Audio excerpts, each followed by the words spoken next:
I want to begin by thanking Kayla for her lovely musical prelude. And if you just got here, you missed the first piece, but that's just an enticement to come back earlier tomorrow. I want to welcome you this morning for Faith for Living with Reverend Dr. Stephen Cady this week.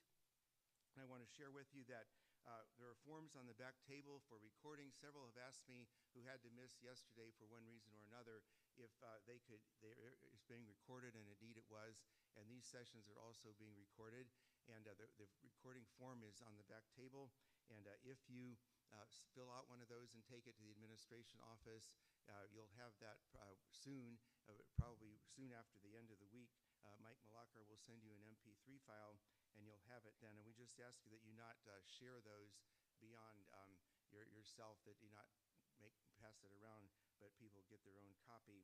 And then we have Faith Walk devotionals on the back table, as well as the scheduled religious life events for the summer, especially the seminars. And I want to lift up the fact that next week, on Tuesday and Wednesday, the Reverend John Edgar from Columbus, Ohio, will be with us, who has written a book, A Front Porch for All People. And you know, last summer we talked about the front porches at Lakeside and how we could build community in that way. This seminar will explore the amazing and inspiring story of how a free store and a food pantry grew into a congregation and transformed the life of a community in the southern part of Columbus, and now provides direct services for over 35,000 people each year. And it's meant not only to be inspirational, but an enticement to us who could go back to our own local communities and maybe get something going in our own areas. Now, because these sessions are being recorded, as I said, I would ask you to turn off your cell phones or put them on a vibrate position so that it won't interrupt the flow of conversation. And because Lakeside is a community, I want to share with you 3 prayer concerns this morning that I've become aware of just in the last few hours. Carter Bobbitt, who was with us all last week for the Faith for Living, was taken to the hospital on Friday, and he's been life-flighted to Toledo, where he is in serious condition. So please keep Carter and his family in your prayers. And also Bob Barter, a longtime Lakesider, is battling stomach cancer. And then I just heard from Grace Imathau, who will be our guest preacher next week, we hope. She is in Kenya. There is considerable unrest in Nairobi, and she asked me to pray that she will have a safe flight out of Nairobi and get to Lakeside. And certainly I'm going to be praying for that for personal reasons, and also for her safety, of course. So you may have a guest preacher next week named Charlie Yost. We'll see. So please keep Grace in your prayers. All these folks and others' needs upon our hearts. Let us pray together. Dear God, we give you thanks for this beautiful day. We give you thanks for Lakeside and a place where we can come apart to reflect on the things of the Spirit. And while we are reflecting on these things and having a time of fellowship and sharing together, we know that the needs of your world go on. And so we especially this morning lift up Carter Bobbitt. We lift up Bill Barter. We lift up Grace Imathau. And we pray for all those who are in times of special need and unusual stress this day. Be with each one. Lay your healing hand upon each person who is sick. Be with those for whom these are anxious times, and help us to know that you are always by our side. In Christ's name we pray. Amen. Well, if you were not here yesterday, I want to review just the fact that Dr. Stephen Cady comes to us from Bright Divinity School in Fort Worth, Texas, where he is the president. He just began his term in March.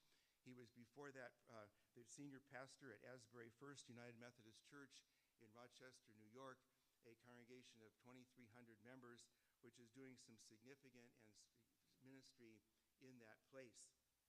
Dr. Cady grew up in Olathe, Kansas. He completed his MDiv at Garrett Theological Seminary. Oh, I forgot the most important part, his bachelor's degree at Ohio Wesleyan.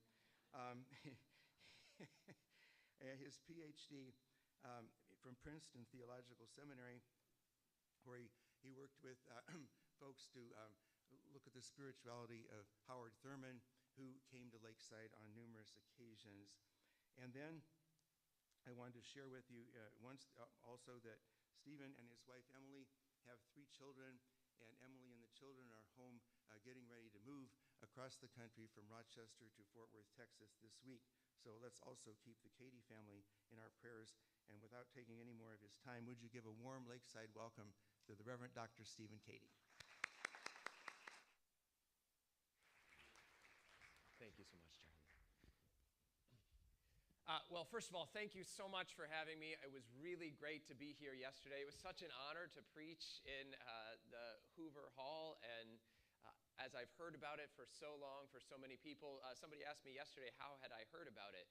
So my advisor in my PhD program, and I was her pastor, so this wouldn't always work with everybody, but was Kenda Dean, who grew up coming here to Lakeside and is one of my favorite people in the world. She felt her call to ministry here at Lakeside, and because of that, I have found kind of a home in the academic world, and she has shepherded me along, and so I have felt a kinship with Lakeside, and I'm so happy to be here. So my topic is the state of church and state. So just some light stuff that we're going to talk about over the course of the next couple of days. But here's the thing. When Charlie asked me if I would come and speak, I was trying to think of something that would relate to the moment in which we find ourselves, both related to the calendar, but also related to, what we're facing right now as a society, certainly as Americans right now. But I'm coming at it as a person from the church, right? I'm not a politico. I'm not a politician. I'm a practical theologian, which means that I'm coming at this not as a social scientist, not as a politician, but as someone who cares deeply about the life of the church and what's happening in the church. Everything lastingly good in my life, everything lastingly good in my life has come one way or another from the church. I mean, my sense of call, my sense of hope, my sense of humor, such as it is, my sense of identity, my sense of justice, my sense of inclusion, that came not in spite of being a part of the church, but because of it. And I went into ministry in no small part because I found this moment as a young adult when I looked around and I recognized that almost none of my friends could say the same thing. I went into ministry because of that. I studied, I went on for my PhD, I became a practical theologian because I was interested in the faith formation of young people. That's where my research lies, that's where it is, as Charlie heard, you heard Charlie say that I used the work of Howard Thurman, who, if you don't know anything about Howard Thurman, you should. Just stop and go and read everything that he ever wrote. He lived from 1900 to 1980. He started the first intentionally integrated, racially, and interfaith church in the country in 1943. He wrote Jesus and the Disinherited, which is my favorite book, period. Not favorite theological book, my favorite book. He seems to understand something that I think we're still trying to understand today. That is, he's probably 100 years ahead of his time 50 years ago. We are still catching up to Howard Thurman.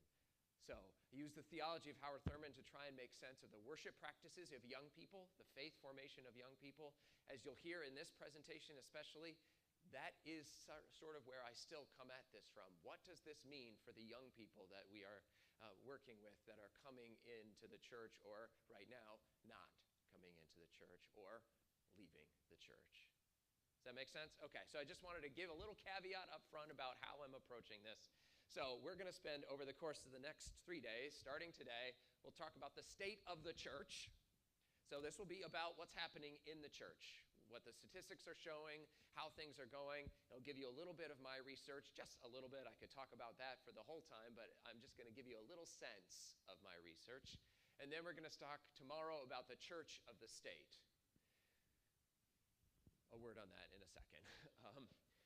Right? And then finally, we're going to try and restate church and state. Try to think a little bit about what ought to be happening here. What could we do to help make a difference in what's going on? You've all taken a moment out of your vacation to come and sit in this room, which is impressive. And I hope that we can do some thinking together about how we might make the world a little bit better. But let me start with a disclaimer. I don't know a way to talk about these things without just being honest. And the truth is, I could try and sugarcoat some things that are happening right now in our political world, to try and sugarcoat some things that are happening in the church, but I don't know that we're at a place where we can do that anymore. So it is perfectly possible that something that I say today, or I would say especially tomorrow, when we talk about white Christian nationalism, that you may be a little offended coming out. I want you to know my goal in this is not confrontation. It is faithfulness. And sometimes the gospel is offensive.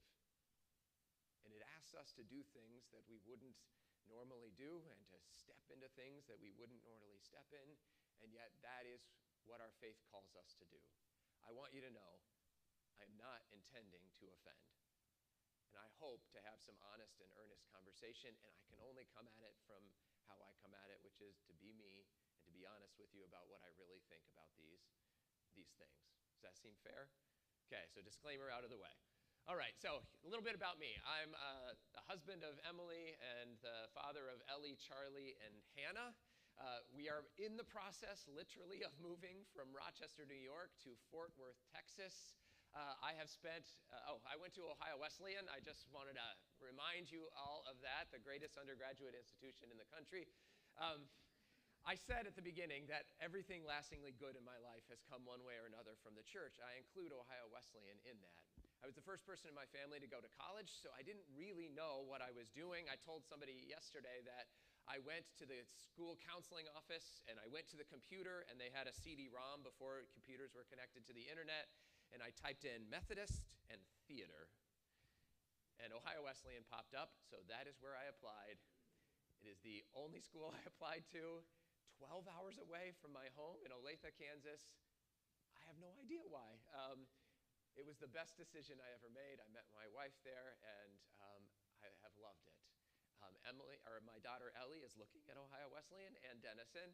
Either way, I'll be happy, but she can go wherever she wants. But anyway, I just wanted to say it's a good place, and I know there's some OWU alums out there today. I've spent the last 20 years serving three churches.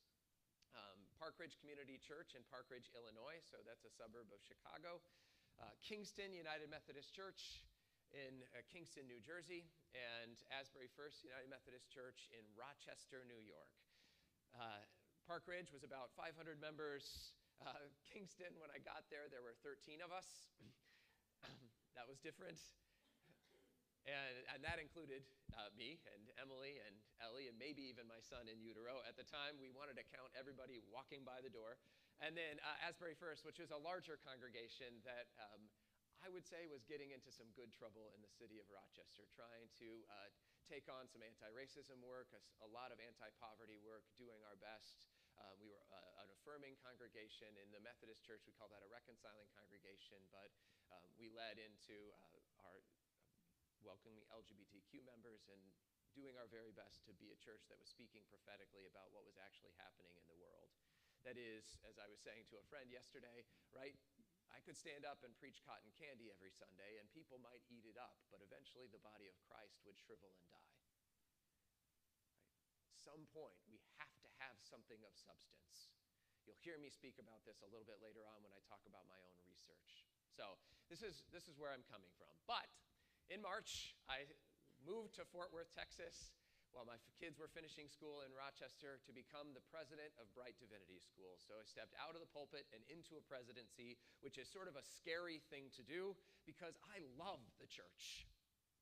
I love preaching. I love being a part of a congregation. And to say yes to going into something that is different was a really hard thing to do, but I said it because I love the church. Because I care deeply about training another generation of faith leaders to go out and try and make a difference. And if you don't know anything about Bright Divinity School, you should. It is this progressive enclave in the middle of Fort Worth, Texas. As a friend used to say, there's no better place to preach resurrection than amongst the dead. That is, you gotta go out and say something in a place where it really matters, and Bright Divinity School is trying its best. It's not a perfect place, but it is trying its very best to speak into it, and it is a home for people who haven't yet found a home in the place they are. So it is worth supporting, and it is a place that I am really honored to be a part of for the last 4 months, and I hope longer than that. So anyway, so this gets back to the topic at hand today, the state of the church. I'm guessing we all are coming with some preconceived notions about how the church is, so I just want us to take 1 minute, turn to your neighbor. What do you know about the state of the church right now in the United States? Go.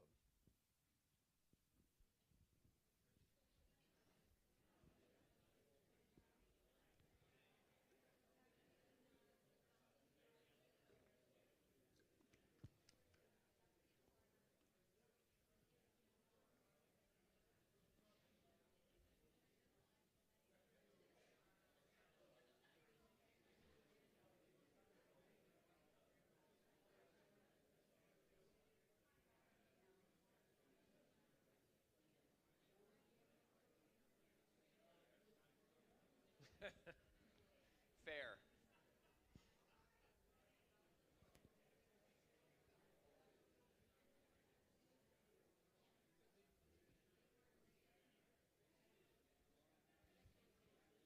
15 seconds.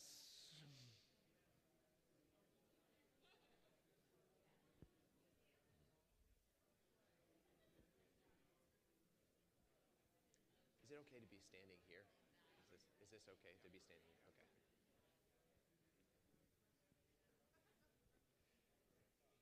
Okay, I'm going to call you back. I know we can have lots more conversation, and you can because you are on vacation right now. But after this, what are some of the things that you said?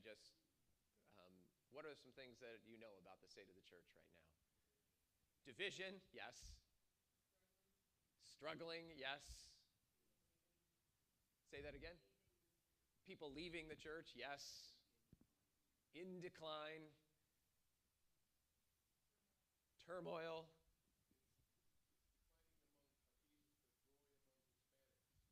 Declining amongst Caucasians and growing amongst Hispanic.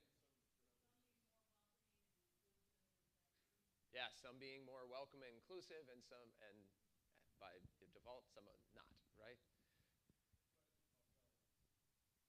Question about relevance. Yes, what's the point? Yeah. Yeah, tendency to align with political ideologies. Losing youth and young people for sure. Okay, so on that happy note, let's move on. All right. In other words, we know that there's something rotten in Denmark, right? We have a sense that things aren't going particularly well within churches. There are some churches that are growing, but by and large, that is not every church. And frankly, statistics will show it's not most churches right now. I want to point out a few things. One, this is true across the religious landscape, not just in the church, right? It's not a Christian phenomenon that we're seeing decline in religious connection across the board, right? It is in every faith practice, especially, and I'm going to focus here in the United States, and we can talk about what that looks like outside of the United States, but we're going to focus for the next 3 days on the United States now. It is the case that in almost every expression of religious connection, there is decline, right? Okay, the biggest decline is the increase of the religiously unaffiliated. So these are people who, when they are issued a survey, they have to find on the box where they fit in, and they check the box, no religious affiliation or none, right? Which sometimes we call the rise of the nuns, which we'll get to in a second. So this is true across the landscape, no matter the survey that you're doing. Each one kind of reports it in a different way. The Public Religion Research Institute, that's PRRI, has 26%. I'm not expecting you to read these charts, by the way, but has a 26% in terms of those who write no religious affiliation, about a quarter. Gallup has 21%. The General Social Survey from 2018 is 23%. Why am I using the 2018 one? Because 2020 had some challenges, so that was put off until 2021, but then they used a different research method, and maybe it's accurate, but then again, maybe it's not because of the way COVID was going. So let's just go with the 2018 numbers because they basically prove the point still. Pew has it highest at 28%, but even if you round out, we're basically talking about 25% of American adults right now have checked no religious affiliation. Like I said, this is the rise of the nuns. Now, much hay has been made about this rising demographic. What are the nuns? Have you heard the term before? Nuns? Okay, yes, we've heard about it, right? And it's kind of tongue-in-cheek because it's a pun, because you think about religion and nuns, but this is a very different kind of nun, right? These are people on the box that say no religious affiliation. We know some things about the nuns. Because we've had all this research come out. All these people who are doing really interesting stuff, thinking about this particular demographic, having conversations with people who have checked that particular box and trying to make sense of that's happening. So you'll see some of these are focused on Catholics in particular. Some are just going more broadly. I think there's a book that I found particularly helpful that I'll share in just a second, but any of these are interesting because they reveal something about what's going on. But all of them are coming from a social science perspective. I'm coming at this from a faith perspective. What does this mean for people of faith? Because while social scientists might think it's kind of interesting that this is a rising demographic, it's the fastest growing religious demographic, that is none, no religion, I think it matters as people of faith to try and unpack what is actually happening here. Because I believe that there's some value in the church. I wouldn't have given my whole life to it if I didn't. So here's some characteristics, right? Contrary to popular belief, those who check the box nuns don't tend to be anti-religious.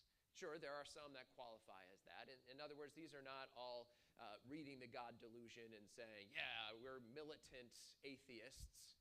Most are saying it's sort of like, benign whateverism. It's like, okay, they could take it or leave it. They don't really see much good in the church. They don't really see much use for religion. Or, contrary, they see that religion has hurt a lot of people, and so, I don't really want to be associated or affiliated with that. I think it's interesting that most believe in God still. There's no correlation necessarily between someone who checks no religious affiliation and someone who checks I don't believe in God. In fact, most, that is more than half, will say, no, I believe in God or some kind of higher power or some kind of connection. They just don't want to be connected in the same way to a church or to a religion. I kind of would just pause there and say, that's really interesting. What does that mean? It has to go with this spiritual, not religious. I don't know, that there was a rise in that in the early 2000s, and a lot of the research, especially coming out of the National Study of Youth and Religion, which is sort of what my own research was responding to, it echoes that. Many people more people are saying, well, I'm spiritual but not religious. They don't want to affiliate with a particular religious denomination. Less civically engaged. I think this is interesting.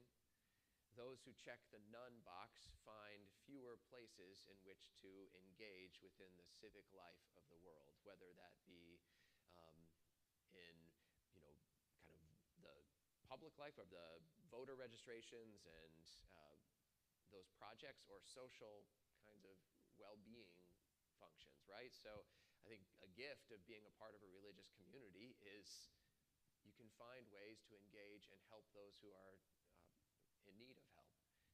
It's harder to do that if you're not connected to a community. I used to say of my church, right, we're not a perfect place, but we recognize we're more perfect together than we are apart, right? If you're looking for a perfect church, you're not going to find it because it doesn't exist.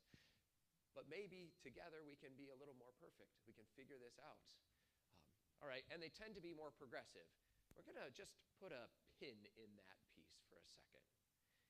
Those who report none tend to be more progressive.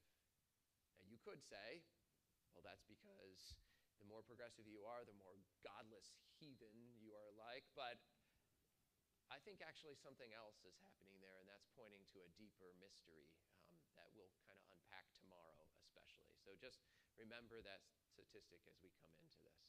So these are some of the characteristics of the nuns, but I think the most important thing that has come out of the research is this. Nuns are not monolithic. See, we have this tendency to think that it's just, well, these atheist parents raising tons of atheist children, or these humanist migrants coming across our border and filling our statistics with more humanist, whatever it is that we have the tendency to think. But the truth is, that's not the case.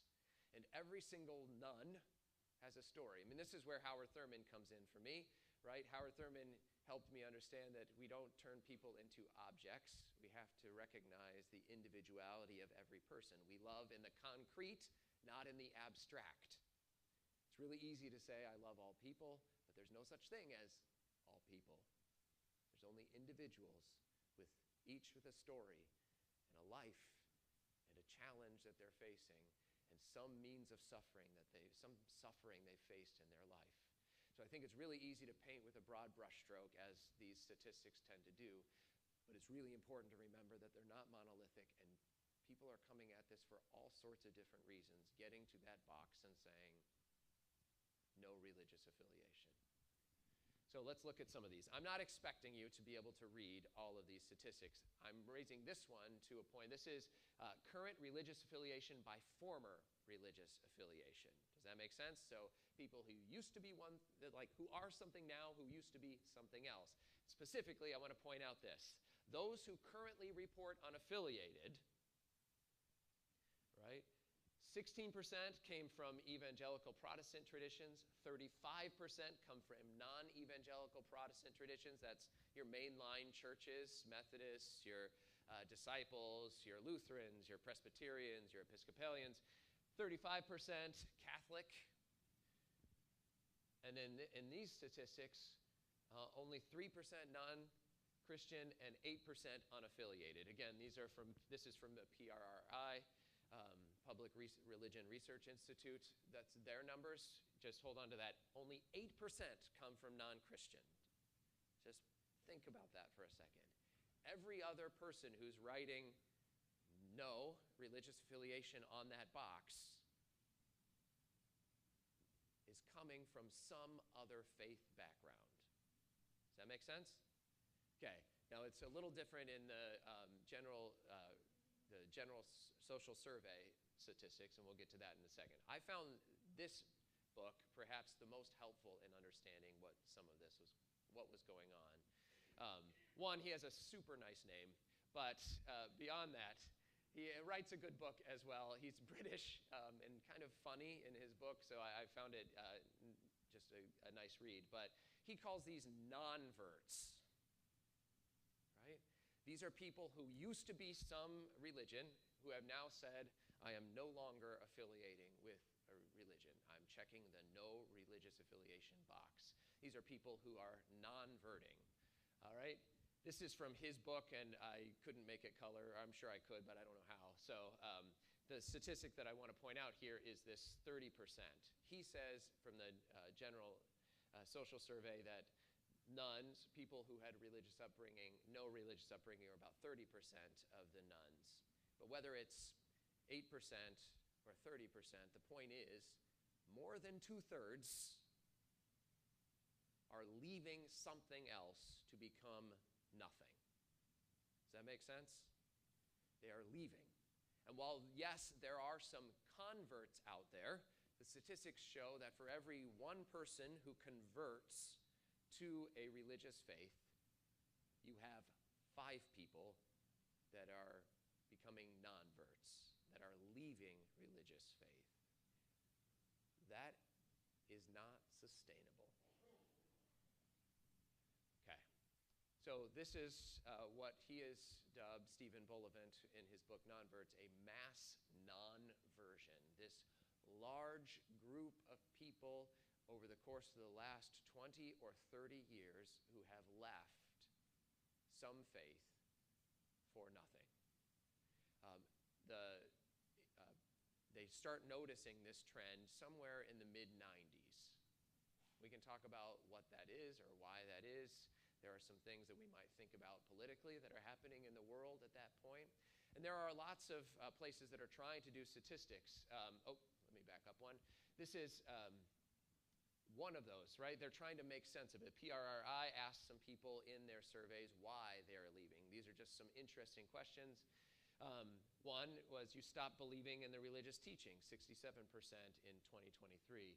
The religion's negative religious teachings about the treatment of gay and lesbian people, 47%. It was 29% in 2016. See how much that has grown, right? This negative understanding of the full humanity of queer people has pushed people away from the church.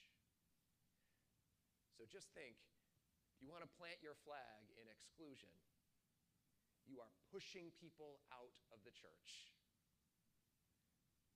Just name again.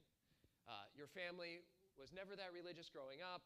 It was bad for your mental health. They didn't ask it in 2016, but in 2023, 32% said that. Now, I think some of these are related. It's not like you have to choose one. These are all interrelated here. Clergy sex abuse scandals, right? Churches have not done a whole lot for themselves in this, right? We are fallible, imperfect places. Your church or congregation became too focused on politics. 20% said that. Now, this is what we will focus on just a little bit more, not a little bit, a lot more tomorrow. But I would be curious to go into those numbers and try and understand them a little bit more, right? What do they mean when PRRI was asking this? How do they relate to the other demographics that people are facing? What do you mean by politics? I found in church that people call political that with which they disagree, right? As long as they agree with it, it's fine. But if they disagree with it, it's political. Stop being so political. Right? Never mind the fact that, right, political came from the same root as polis, that is the city or the place, the gathering of the community. And Jesus was political. That's his whole point. He wasn't killed for telling people to love each other. He was killed for standing up to the authorities of the day. He was inherently political, right? Anyway, just saying it. Okay, again, you're not going to be able to read this, but I want to talk a little bit about the demographics overall of the nuns. Again, N-O-N-E-S, for those who might have just come in. All right. There's been a lot of people who have said, well, the nuns are mostly white, and that's true, but so is the United States, at least at this moment, right? The nuns right now, demographically, are they model and they match, they reflect what is the broader demographics of the United States in terms of women, in terms of men.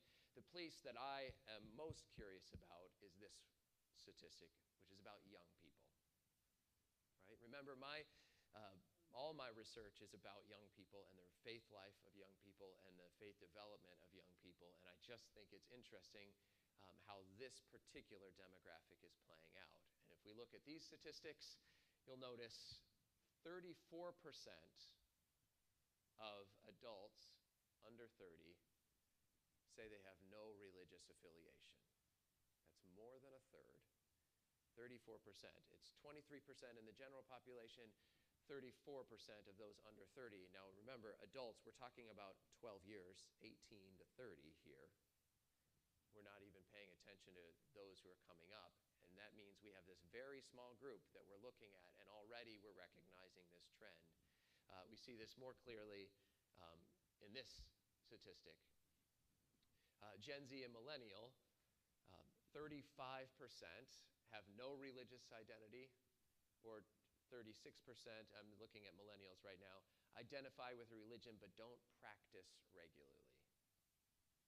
That is a very high percentage, right? What are we at? 71%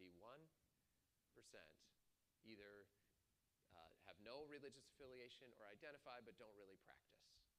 71% of millennials. Now, you would say Gen Z, say, oh, that looks a little more hopeful. That number has gone down. But here's the thing. This is coming from the General Social Survey 2018. By the time we're talking, the oldest people in this group were 21 at the time. That means we had 3 years of adults to measure in this. In other words, most of Gen Z has not yet had a chance to leave the church. But rest assured, based on the statistics, they will be.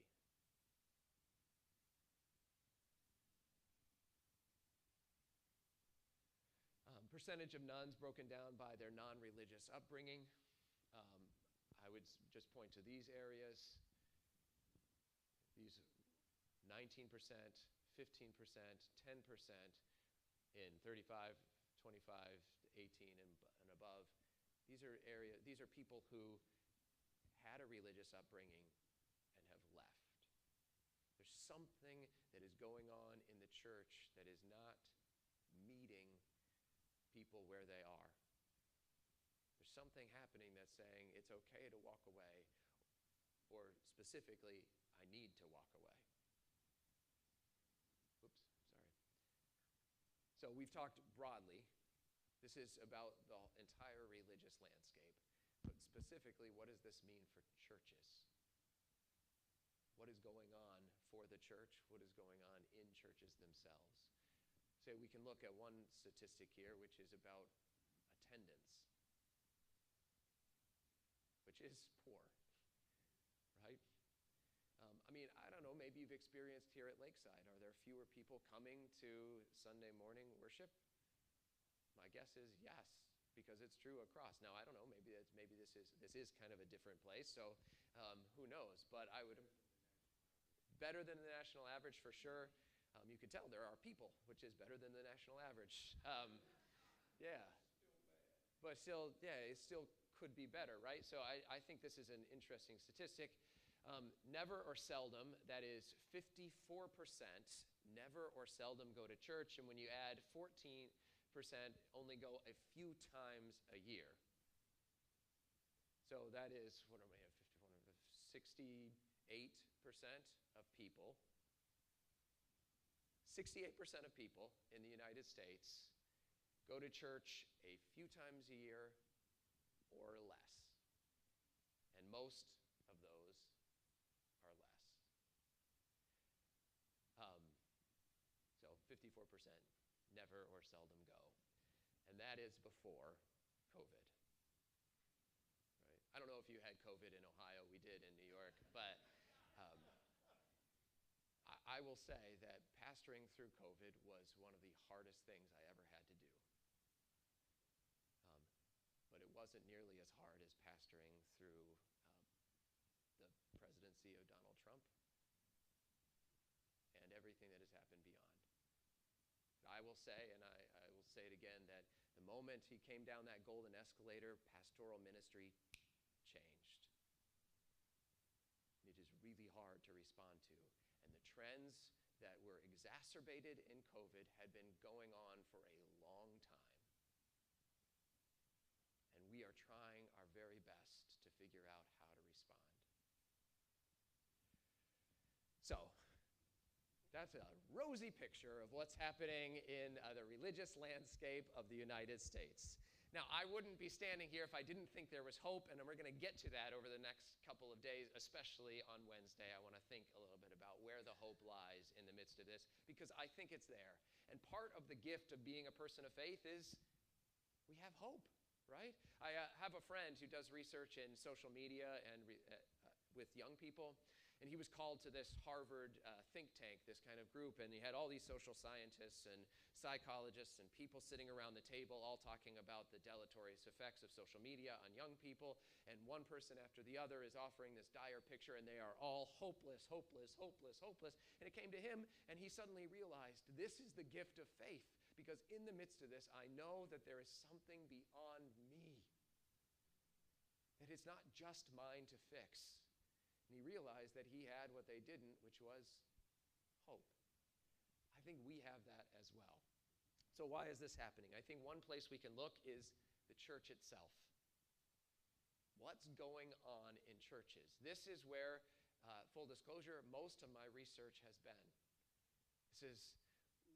This is how I've focused most of my life, because we have recognized for 30 or 40 years that something is not right. We're losing young people. You knew it, turning to your neighbors before you heard any of the statistics. You recognized that there was something going on in churches that was causing things to shift, and especially young people to leave. And we have tried, to our credit, 1,000 different things to try and make it better, but they tend to go like this. Thank you all for coming. Now let's start with the words everyone loves to hear. Welcome to Bible study. Today my reading ribbon's smack dab in the middle of Matthew 23.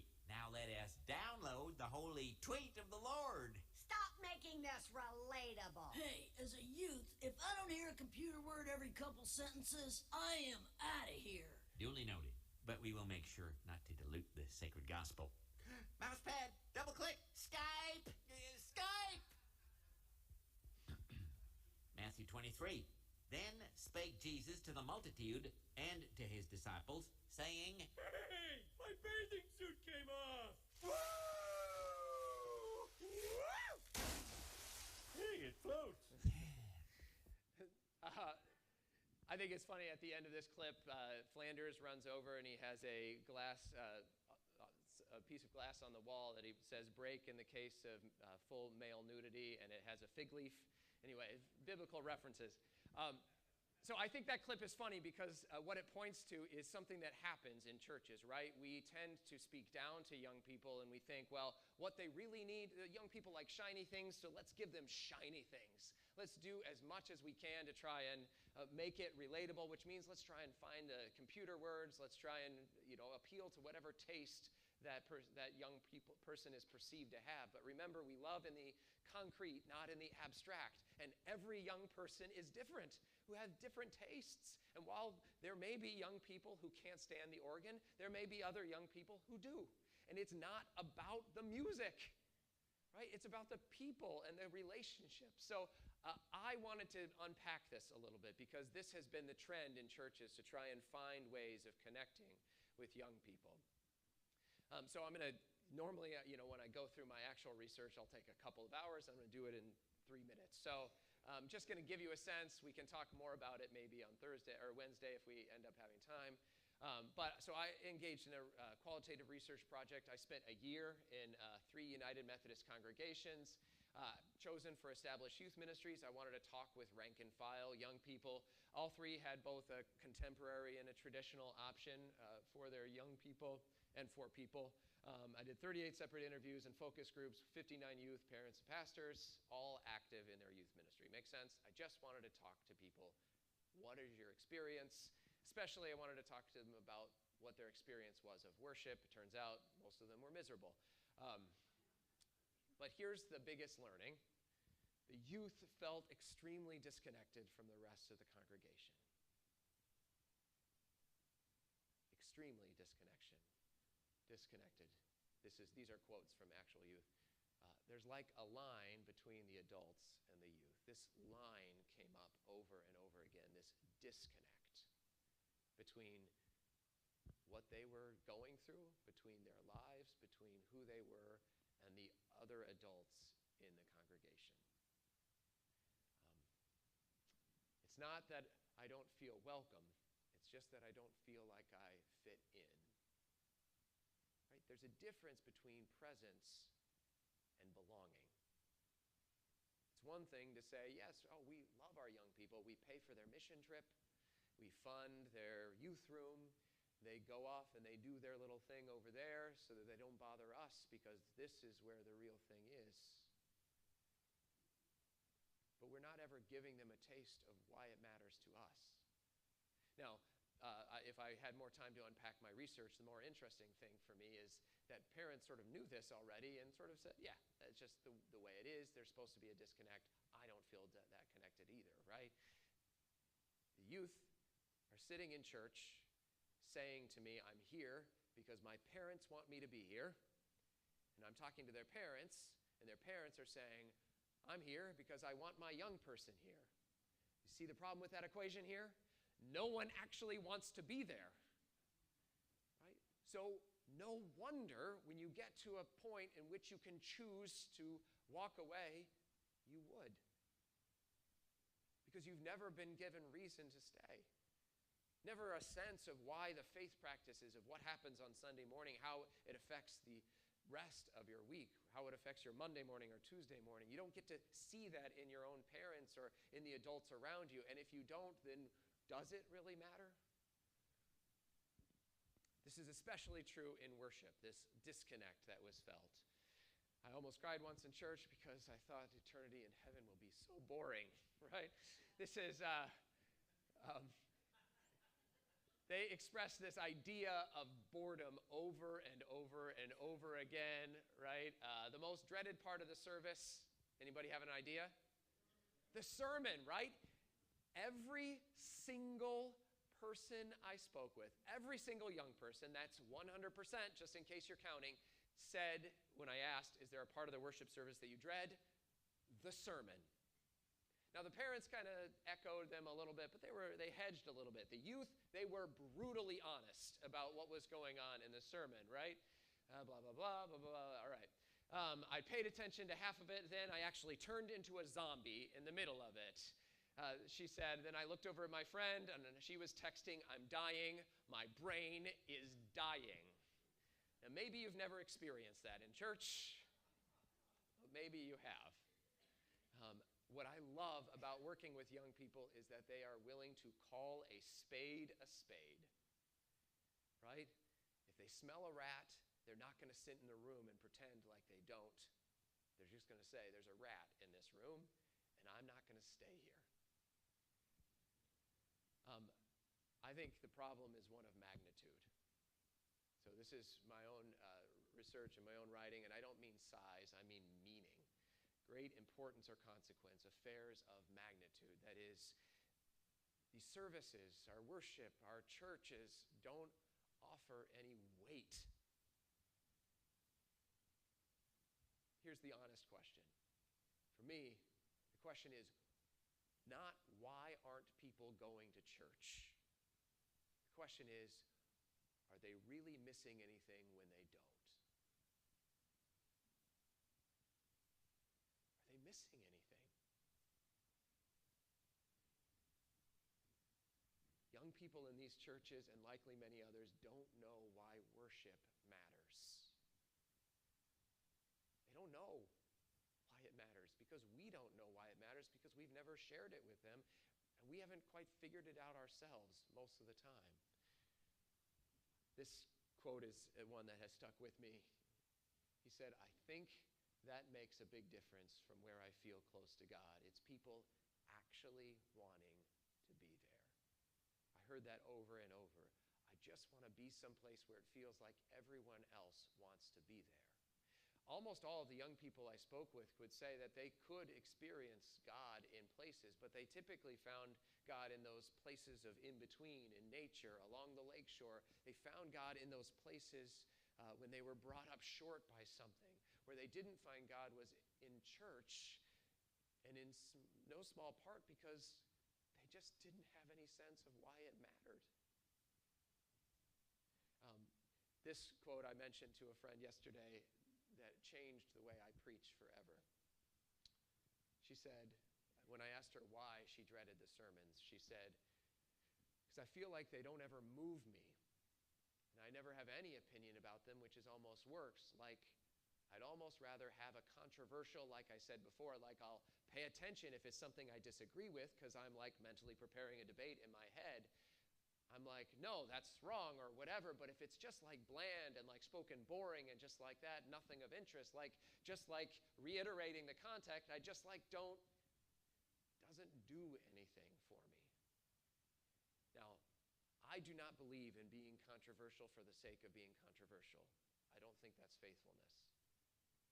But when the world is on fire, we cannot come into our pews and pretend like we don't smell like smoke. We have to speak to what is actually happening in the world. Or else, why are we there? If we can't talk about it in church, where can we talk about it? Now, I believe you have to earn the right to speak into people's lives, and you have to be thoughtful about the way you think about these and you speak about these things. You have to say things in a way that people can hear you, but you have to say something. Howard Thurman would say, a preacher's under no obligation to preach a great sermon, but always to wrestle with a great idea. Always to wrestle with a great idea. We have to find a way to speak about what is actually happening in the world. So that's a very down and dirty, a little more than 3 minutes, breakdown of what my own research is. But that's focusing on the church. But here's the problem. We could have the perfect church, which doesn't exist, but we could do all that we can to engage, to break down that line, to speak about things that matter, to find ways of engaging in really meaningful conversation. We can connect in people's lives in a way that doesn't turn them into objects of our mission, but people who we can actually get engaged with. But we still have all that is happening outside of the walls of the church. Everything that is happening outside the doors. And this stuff makes a difference. And it is the largest reason, in my personal opinion, why we are losing people in the church. That is the topic of conversation for tomorrow. Thank you. I want to make sure I give some time to ask some questions, and I don't know if that's appropriate now, but to answer questions or ask some questions or raise some concerns. Yes, sir.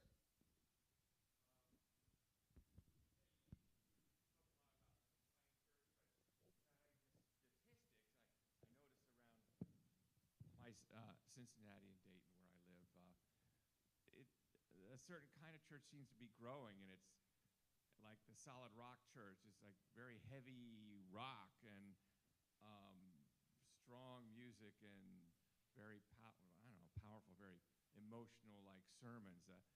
I guess you call that evangelical, but it seems even more than that. It's just I tried walking in one once. I needed earplugs, but those churches seem to be growing. There's this one called Crossroads, and I think the head of it has